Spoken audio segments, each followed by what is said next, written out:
The desert screams. A British armoured column thunders forward at dawn, Crusader tanks kicking up a storm of sand and diesel smoke. The crews are laughing over the intercom. They have just shattered the Italian 10th Army. Tobruk is theirs. The whole of North Africa feels like a victory parade. Then the horizon flashes. A single gun, not a tank, not even artillery, spits death. The legendary German 88mm Flak gun, barrel elevated like a serpent ready to strike. The first shell punches straight through a Crusader's frontal armor as if it were paper. The tank erupts in a fireball that swallows 3 more vehicles behind it.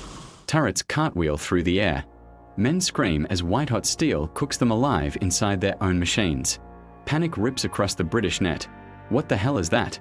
It's tearing us apart. One gun. One man directing it from a battered staff car. Erwin Rommel. He has just turned a blocking force into a legend. This is the myth and the medicine. This is how the Desert Fox bluffed a superpower. February 1941. Hitler does not want another front. He sends Rommel and a handful of panzer units purely as a blocking force to stop the Italians from collapsing completely after Operation Compass. No offensive orders. No grand strategy. Just hold the line and buy time. Rommel steps off the plane in Tripoli and walks into hell. 50 degrees Celsius by noon. Sandstorms that last for days. Camp scenes that blind soldiers, strip paint from vehicles, and grind tank engines into scrap. Water tastes of gasoline because every drop has sloshed through rusty jerry cans for weeks. Men drink it anyway and vomit it back up. The Afrika Korps is tiny, barely 2 divisions. The Italians are broken, their tanks museum pieces. Rommel looks at the map, looks at his orders, and smiles that cold, wolfish smile. Then he attacks anyway. Rommel understands something the British never quite grasp. In the desert, what the enemy believes is more important than what he actually possesses. He orders his engineers to build an army that does not exist. Ordinary Volkswagen Kubelwagens are dressed in plywood and canvas. Wooden frames are bolted on until they look, from the air, like Panzer IVs. Canvas tubes mimic gun barrels. These Panzer Dolls are driven in endless circles around dummy camps, chewing up the sand and leaving the exact track patterns British reconnaissance pilots expect to see. At night, the real Panzers move under strict blackout, while the fake ones keep the dust clouds rising by day. British photo interpreters stare at their pictures and swear Rommel has 3 times the armor he actually owns. Whole phantom divisions appear on their maps, the 15th Panzer here, the 21st there, even a fake 10th that never existed.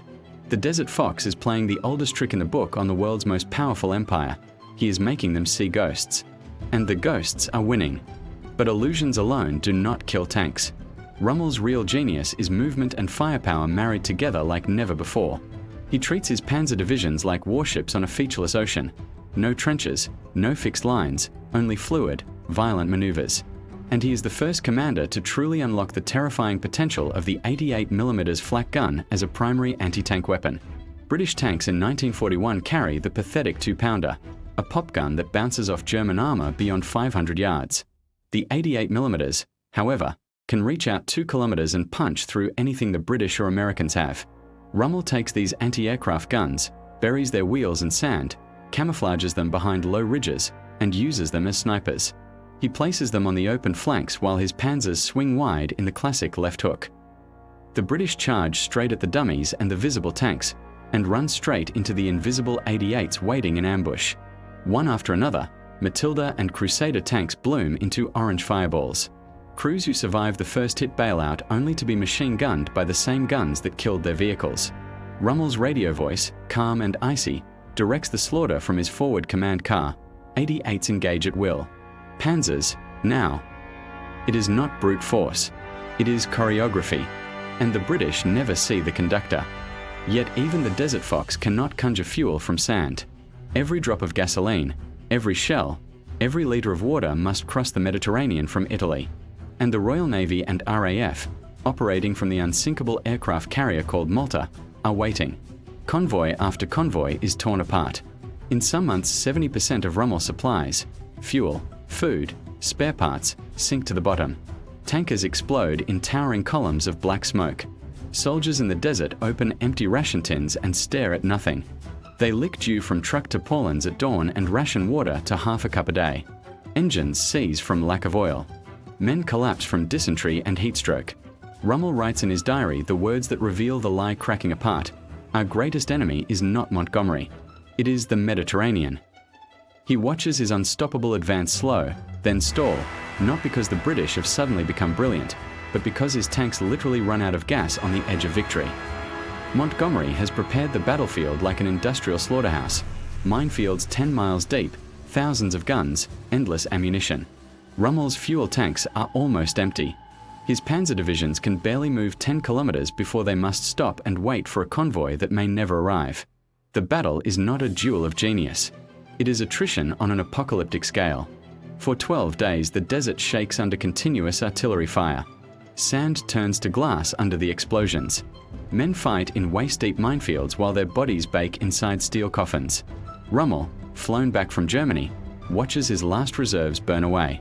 He orders one final counterattack, and the tanks run dry on the start line. The Afrika Korps begins the long retreat. Never again will it threaten the Suez Canal. Erwin Rommel was a military magician. He created something from almost nothing. He terrified the British Empire with plywood and daring. But even the greatest tactical sorcerer cannot make water and fuel appear out of thin air. The Desert Fox's greatest lie was never the dummy tanks. It was the myth that brilliance alone can defeat logistics, geography, and the cold arithmetic of supply lines. In the end, the desert always collects its debts. And Rommel paid in full.